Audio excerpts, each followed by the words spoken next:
గాంధీ జయంతి సందర్భంగా మన గవర్నమెంట్ వారు ఇచ్చిన గైడ్లైన్స్ ప్రకారం అండి సెప్టెంబర్ 17 నుంచి అక్టోబర్ 2 వరకు స్వచ్ఛత ఈ సేవా కార్యక్రమం నిర్వహించవలసిందిగా తెలియపరిచి ఉన్నారు. కాబట్టి సదరి కార్యక్రమానికి మన మున్సిపల్ కమిషనర్ గారిని అధ్యక్షత వహించగా కోరుతున్నాను.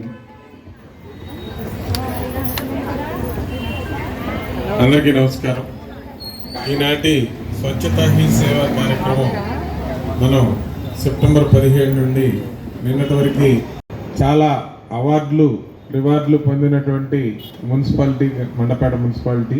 మరి పట్టణాన్ని మరింత సుందరంగా తీర్చిదిద్దడానికి పార్టీలకు అతీతంగా, రాజకీయాలకు అతీతంగా అన్ని పక్షాల వారిని మనం ఇక్కడ ఈ వేదిక మీదకి ఆహ్వానించడం జరిగింది.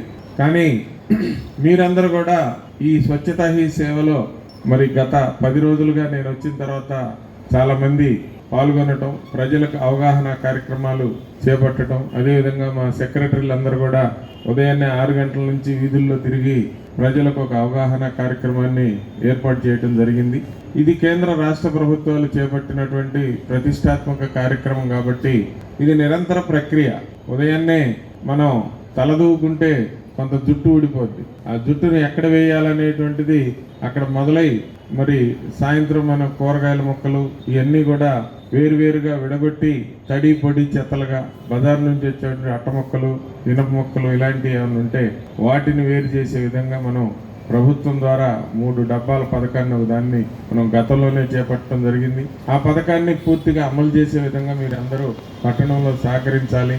మండపేటకి మరిన్ని అవార్డులు తెచ్చే విధంగా సమిష్టిగా మీరందరూ కనుక సహకరిస్తే మీతో పాటు మీ గ్రూప్ సభ్యులు కానివ్వండి, పట్టణ పౌరులు కానివ్వండి, అదేవిధంగా మరి వచ్చిపోయే ప్రయాణికులు కానివ్వండి, ఎవరైనా సరే శుభ్రత అనేది పాటించడం జరిగినట్టయితే మరి దేశానికి మనం ఒక ఆదర్శ పట్టణంగా నిలబడతామని చెప్పి ఈ సభాముఖంగా మీ అందరికీ తెలియజేస్తున్నా.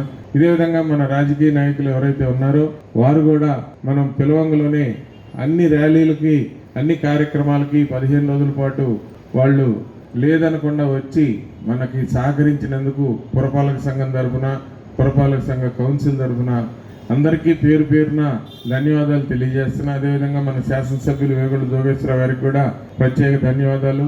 మన మాజీ మున్సిపల్ చైర్మన్ గారు కూడా అన్ని కార్యక్రమాల్లో పాల్గొన్నారు. అదేవిధంగా మన కోఆప్షన్ మెంబర్ అయిన రాజబాబు గారు, కౌన్సిలర్స్ అందరు కూడా ఒకళ్ళు కాదు ప్రతి ఒక్కళ్ళు ఈ కార్యక్రమాన్ని ఒక మంచి కార్యక్రమంగా చేపట్టి దీన్ని నిర్వహించడం జరిగింది. దాంతోపాటు ప్రభుత్వం కూడా రాబోయే రోజుల్లో దీనికి ఎక్కడైతే మనం అభివృద్ధి పదంలో ముందుకు వెళుతూ పారిశుధ్యానికి పెద్దపీట వేస్తున్నారో అటువంటి పురపాలక సంఘాలకి మరిన్ని నిధులు కూడా కేటాయించేటువంటి అవకాశం ఉంది.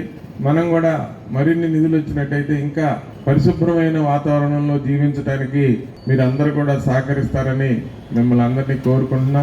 గత 15 రోజులుగా పోల్చుకుంటే ఇవాళకి రిపోర్టు మన దగ్గర ఈ జ్వరాలు కానివ్వండి, లేకపోతే మరి ఈ డయేరియా కేసులు కానివ్వండి తగ్గుముఖం పట్టినాయి. అంటే మీరందరూ కూడా ఈ పారిశుధ్యం మీద అవగాహన పెంచుకోవడం వలన ఈ కేసులు తగ్గుముఖం పట్టినాయి అని చెప్పి కూడా మీకు ఈ సందర్భంగా నేను గుర్తు చేస్తా ఉన్నా.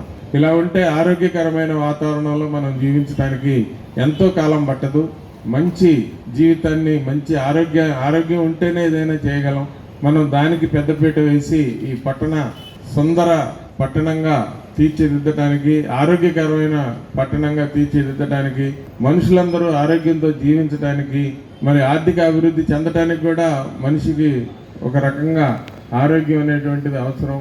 లేకపోతే మంచం మీద కనుక మనం పడి ఉంటే మనకి తిండికి కూడా జరగని పరిస్థితులు ఏర్పడుతూ ఉంటాయి. అటువంటి వాటిని అధిగమించడానికి ఈ స్వచ్ఛతా హీ సేవ నిరంతర కార్యక్రమంలో మనం ఈ 5 సంవత్సరాలు ఈ కూటమి ప్రభుత్వం అధికారంలో ఉన్నంతకాలం దీన్ని కనుక ఒక దశకు తీసుకెళ్తే ప్రపంచంలోనే మనం పారిశుధ్యంలో అగ్రగామి దేశంగా మిగులుతామని చెప్పి కూడా ఈ సందర్భంగా మీకు తెలియజేస్తూ, నాకు ఈ అధ్యక్ష ఉపన్యాసం ఇవ్వవలసిందిగా కోరిన పెద్దలకందరికీ మరొకసారి ధన్యవాదాలు.